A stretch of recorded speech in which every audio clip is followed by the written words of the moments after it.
And we're almost a year after the U.S. made the determination that the government of Qatar is a leading funder of terrorism and the subsequent trade embargo placed upon the nation by 4 Middle Eastern neighboring countries, Bahrain, Egypt, Saudi Arabia, and the United Arab Emirates, the UAE. In an effort to change their outcast image, Qatar has made some public relations and media moves to improve things. One such move was reported this week that the government of Qatar is seeking to acquire a $90 million stake in the conservative media outlet Newsmax, which is owned by Chris Ruddy, a friend of U.S. President Donald Trump. According to reports, Newsmax recently has been publishing sympathetic news reports and opinion coverage of Qatar.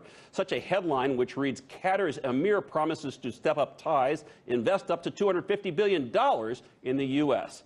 Is Qatar looking for some public relations love in all the wrong places? We're going to figure it out with Holland, Cooke, and with Anya Parimpil. Thank you both. Anya, you've been covering this story. What sort of influence are they trying to place? And I know it's not just on the U.S., but what's Qatar trying to do here? Well, they're buying influence in many ways. The New York Times just happened to have reported a few hours ago, Bart, that a company called Brookfield Properties is close to reaching an agreement with Kushner Companies, which would essentially amount to a bailout concerning a troubled property Kushner Companies holds in New York.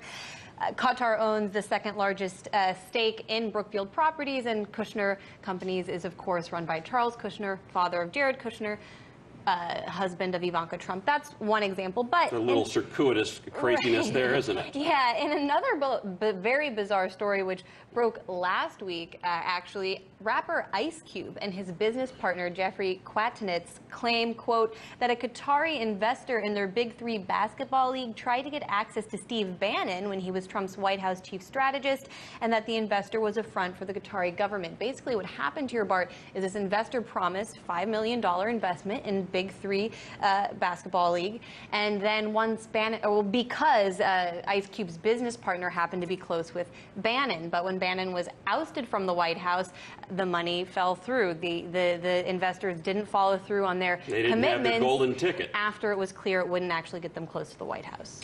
That's so nutty, and like I say, circuitous. Holland, you're a media veteran. You look at all this. Are they taking a page, the Qataris, from you know, the old book, How to Win Friends and Influence People, Dale Carnegie's old book?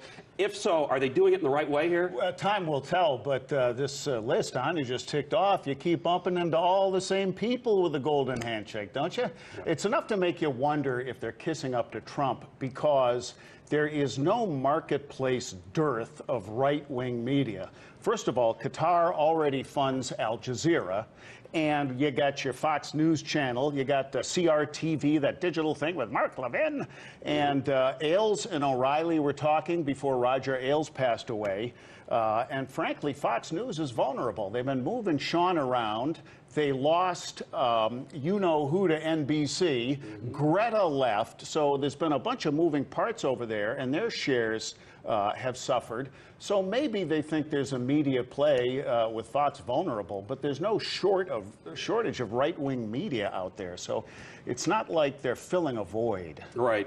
Well, Anya, to follow on what Holland said, so whether or not they are is it going to be good or bad for them? It just seems to me that all of this coverage, what we're doing right now and what's been going on this week, can't possibly have helped. And Chris Ruddy, not only President Trump's friend, but a member at Mar-a-Lago, the President's Club, where supposedly he met with Qataris to negotiate this deal, he says there's no truth to this now.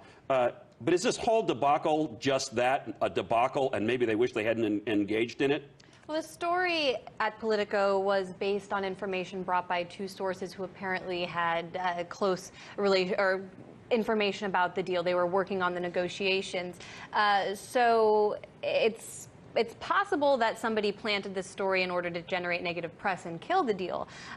Because if Chris Ruddy is denying the Saudis. Well, if Chris Ruddy is denying it, Fake news. It might be it suggests that it might not actually happen, right? If he's going to go out and deny this deal, I doubt we're going to hear in a few weeks that it actually went through. But who knows? Maybe that's possible. But as you say, Bart, it is ironic because they're out there, the Qataris are out there trying to get in good with the White House and get positive press, but then when these stories of how deals fall through once they're not going to get the connections they want, it doesn't look very good. Well, there's some old media saying, and I don't recall it, but I know you will, something about, you know, all news is good news, even if it's bad news, as long as they spell my name right. Or P.T. Barnum, yeah, and it's finally come to this point. There's fake news about fake news. As Tower of Power saying, there's only so much oil in the ground. Maybe they're trying to diversify. Newsmax is a profitable entity. They have big web traffic. They got the cable channel on DirecTV and Fios and online. They got the magazine, etc. And The Hill reports that they're on the verge of assembling a Fox Greatest Hits team where they're going to have O'Reilly on at his old Fox time, 8 p.m., after Greta at her old 7 o'clock slot. They've got Fox reject Eric Bolling coming on at 9. And get this, 10 p.m., Sean Spicer. So stay tuned. oh my gosh, can't get any more exciting. Unless you're watching RT America. Holland, Cooke, Anya Parimpil, thank you both for your time. Sure appreciate it. You bet, Kamish.